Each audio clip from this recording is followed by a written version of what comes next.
June 18th, 1968. A long-range reconnaissance patrol, call sign Wildcat 2, is surrounded and in danger of being overrun outside the hamlet of Apgo Kong. Lieutenant Larry L. Taylor and a flight of 2 AH-1 Gulf Cobra gunships take off into the night to provide fire support to assist the team in breaking contact with the enemy. But like most plans, it didn't survive first contact with the enemy. So let's take a look at the battle and see how Larry L. Taylor became the most recent recipient of the Medal of Honor. Hey guys, so welcome to the channel. Today we're going to take a look at this battle that happened back in 1968 in Vietnam and see how Larry L. Taylor received the Medal of Honor and see all the actions surrounding that rescue of the Long Range Reconnaissance Patrol. So Wildcat 2 is a 4-man Long Range Reconnaissance Patrol, or a LRP. These guys go out in very small groups out into enemy territory, unoccupied territory, away from friendly lines. They're looking for logistics, supply trains, strategic and operational targets, anything that would be of value to friendly forces so they can action it later on with different operations. Now, these guys are unsupported other than anything they can find on the radio. So air support, artillery strikes, gunships, things like that. But they don't have a large platoon of dudes ready to support them. They're out on their own for days at a time. And probably the number one thing that they're worried about is just being compromised. That is having the enemy actually see that they're out there, find them. Because once they know where they're at, they're going to start zeroing in and try to capture these guys. And of course, once they're compromised, they could be captured, interrogated, or just outright killed. So in this situation, Wildcat 2 has been compromised. They're evading. They're trying to get away from the enemy forces, and they are getting surrounded. They're calling for help, and this is where Lieutenant Taylor and his team come in. They launch from their base. They head out there. It's roughly a 20-minute flight, and they get out on scene. Now, this is a nighttime operation. These guys are taking off in the night. This is long before night vision goggles were a thing for every air crew to have. This is before forward-looking infrared. So these guys are just using their eyeballs, flying around in the dark over the jungle. The only light they have to work off of is any ambient light from towns and villages that they fly by. If the moon was even up, starlight, things like that. So they are going out into the blackest of night, roughly to where they think or have been told that this reconnaissance patrol is located. Once they get on station, they're calling on the radio, figuring out, that they're talking to the right guys. And what they do is order the guys on the ground to pop flares. So essentially just light up the area around them. This is immediately visible from the air. You can see, now I know where the friendlies are at. And once you know where the friendlies are at, it's a lot easier to start operating, because as long as you know where the friendlies are, then you can very easily kind of figure out at least direction and distance to the enemy. So the guys on the ground are saying, here we are. We've got enemies to the north at 100 meters. Now the air crew can sort of zero in. They can figure out what north is. They can kind of guesstimate what 100 meters is in the dark, and then just start putting rounds on target. Now, another way that they can find the enemy is return fire. There's a lot of tracer fire coming up. Both aircraft are hit. They're in a running gunfight for about 45 minutes, just shooting what they've got: rockets, miniguns, everything that they've got on board. They're putting down, trying to suppress the enemy, trying to keep the friendly forces isolated away from the enemy who is trying to move in and capture or kill them. So after 45 minutes of doing this gunfight, of course, talking back to headquarters, trying to figure out what's going to happen next, there's a plan to have some Hueys come out and pick these guys up off the ground. So basically right now, the Cobras are just trying to keep the area sanitized around Wildcat 2 and keep these guys protected.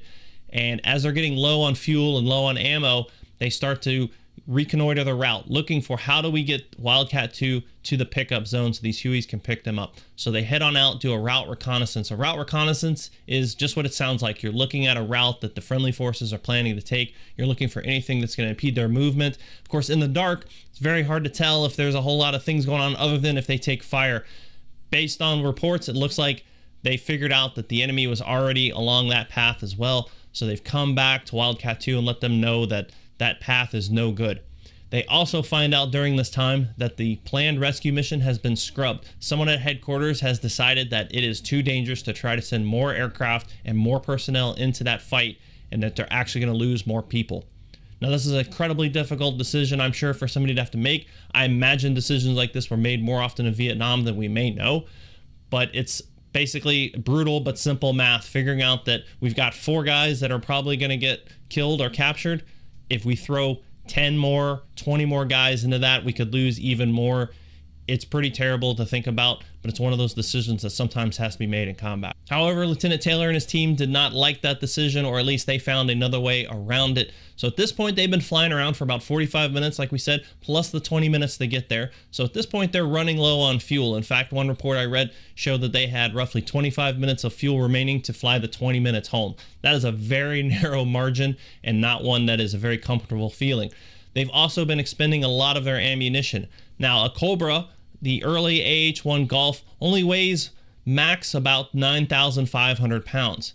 Zero fuel weight, it's around 6,000 pounds. So they've already got quite a bit of margin of weights because they've gotten rid of so much fuel and they've gotten rid of so much of their ammo. So this is where Lieutenant Taylor steps up and comes up with the idea that they're going to pull these guys out. So he orders his wingman to unleash as much ammo as possible, get rid of everything he's got, try to push the enemy away, and then head on back to base. He does the exact same thing, starts putting ammo down while directing the team on the ground to get to a location and prepare for pickup on his aircraft. So now the team is moving to this pickup site.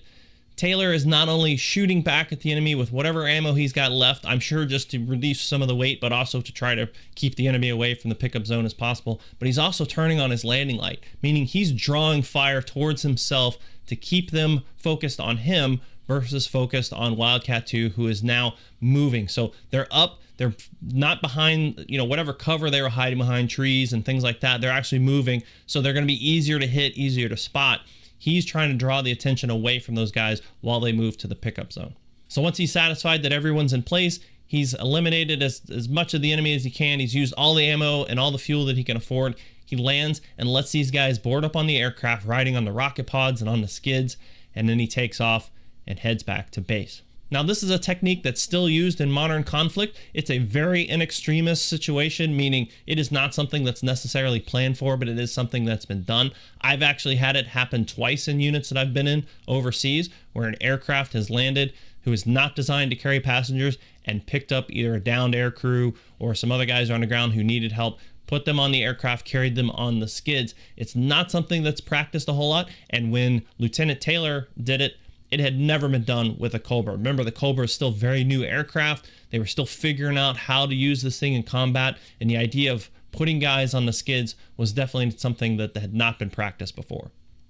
So in addition to taking a lot of fire, there's the other consideration of weight. Now, like we said, we've got several thousand pounds at this point to play with. He's used most of his fuel, most of his ammo, but I'm sure he's doing those calculations in his head, and he's trying to figure out what kind of issues he's going to have flying the aircraft. Because not only do you want to just be careful with the aircraft, but you've got guys hanging on the side. You don't want to put them in even more danger just to save them from other danger, right? So he's doing that math in his head. He's figuring out what his zero fuel weight was, how much ammo and fuel he's burned off, how much extra weight he has. Now, I'm sure that he has no problem taking off over max gross weight, but it doesn't sound like, based on the situation and just kind of looking at the raw math that I've seen, that was really a consideration. But again, having never flown a Cobra with 4 guys hanging off the side, I'm sure there were some balance issues, some concerns that they had. So this is incredibly brave and incredibly terrifying if you think about it. Riding on the side of the skids, you've just been in this huge hours-long gunfight after days out in the bush, and now you're sitting on the side of the helicopter. I'm sure it felt like a great relief, but I'm also sure it's probably a little bit exciting and a little bit terrifying. So with the guys on board, Lieutenant Taylor makes his way back to the base and saves those 4 personnel. He is awarded the Silver Star. I know there's some concern that people were curious, well, why is he just now getting Medal of Honor?